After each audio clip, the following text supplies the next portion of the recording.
Marie Osmond became one of America's most recognizable entertainers, but her story began long before she was old enough to understand what fame meant. Born in 1959 as the only daughter in the famous Osmond family, Marie entered show business while most children were still discovering ordinary childhood. By 3, she was already surrounded by cameras, rehearsals, music, adults, and expectations.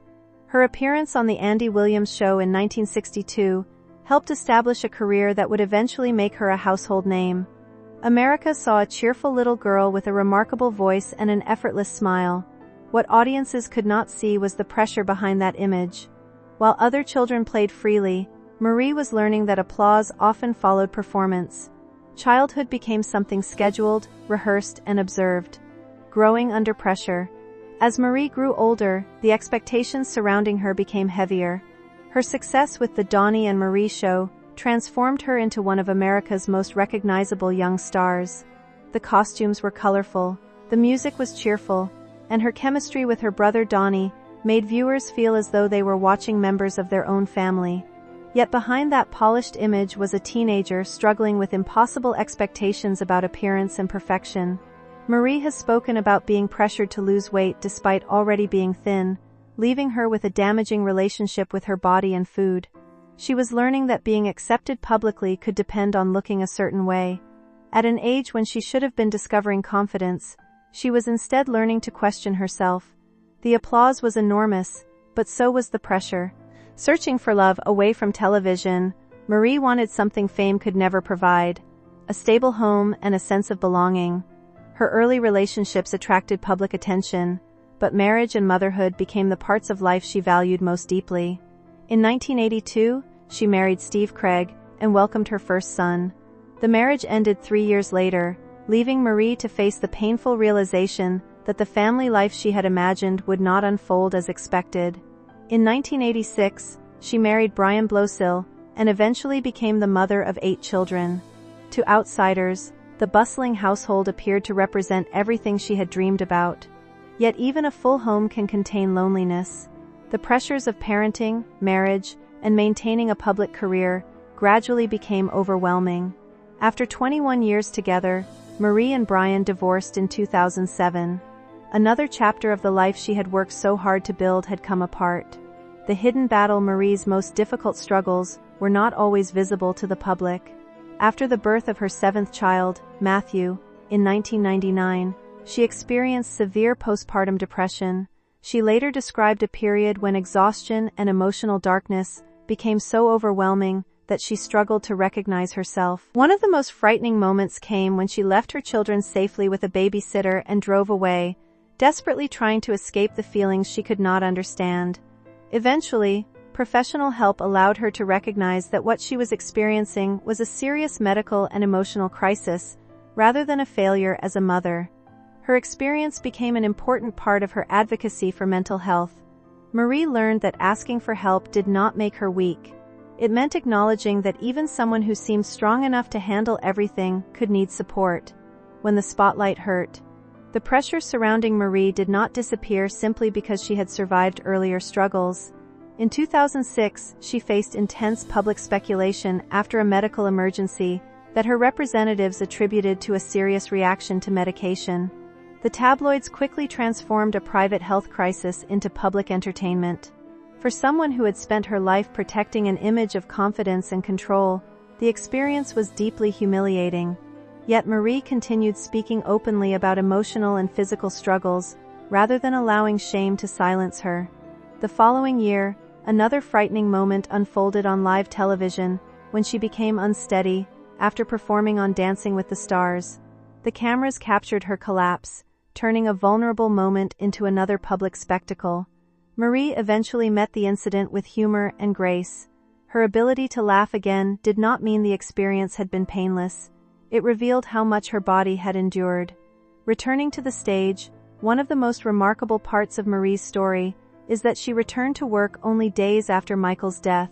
Some people might have viewed that decision as impossible, but for Marie, performing became a way to survive. Standing beside Donny, singing, and hearing the audience gave her something to hold on to when grief threatened to consume everything around her. Returning to the stage did not mean she was finished mourning. It meant she had found a reason to keep moving. She later explained that work gave her structure and prevented her from becoming completely overwhelmed by sorrow. Her performances gradually became more than entertainment. They became evidence that a person can carry profound grief and still continue living. Marie did not hide the fact that she missed her son. Instead, she learned to carry his memory with her into the life that remained, turning pain into purpose. Michael's death also changed the way Marie spoke publicly about emotional suffering. Instead of keeping grief entirely private, she began emphasizing the importance of compassion, listening, and recognizing hidden pain.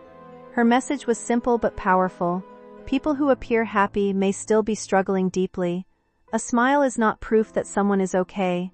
Marie's own life had taught her that lesson repeatedly. She had been a child performer carrying pressure, a young woman battling body image expectations, a mother struggling with postpartum depression, and eventually a parent forced to survive unimaginable loss.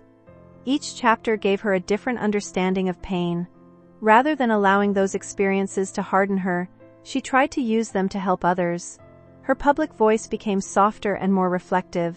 She encouraged people to check on friends, listen without judgment, and treat emotional suffering with the same seriousness given to physical pain. Remembering her son Michael has remained an important part of Marie's life long after his death. His absence never became something she simply forgot. Instead, his memory became woven into her understanding of motherhood, grief, and love. In 2022, during her Las Vegas performances, Marie dedicated a song to him, allowing the stage that had once represented career and celebrity to become a place of remembrance. There was something deeply symbolic about that moment. The same lights that had followed Marie since childhood now illuminated a mother honoring a son she could no longer hold. She did not pretend that grief had disappeared. She showed that love can continue even when someone is no longer physically present. For Marie, remembering Michael was not about remaining trapped in the past. It was about acknowledging that the people we lose can remain part of who we become. Still singing today, Marie Osmond's story is larger than the television shows, hit songs, costumes, and celebrity headlines that first made her famous. She represents a woman who spent much of her life learning how to transform private pain into public strength. She endured the loss of childhood freedom, painful expectations about appearance, failed relationships, emotional struggles, public humiliation, and the devastating death of her son. Yet she continued to sing. That may be the most powerful part of her legacy. Her smile no longer represents innocence alone, it represents survival. When Marie steps onto a stage, audiences are not simply seeing the little girl America once watched growing up. They are seeing a mother, survivor, entertainer, and woman who learned that strength does not mean avoiding pain. It means continuing forward while carrying it. Marie Osmond's life reminds us that the brightest people can carry the darkest memories.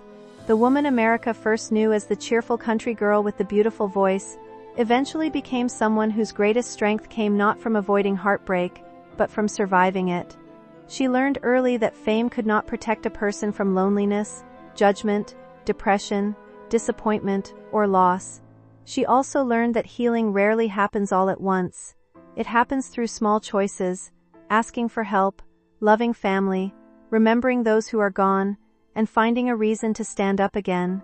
Michael's death changed her forever, but it did not erase her capacity to love or live. Instead, his memory became part of the compassion she now carries. Marie's story is therefore not simply about celebrity. It is about endurance, the quiet decision to keep singing when the heart has every reason to fall silent.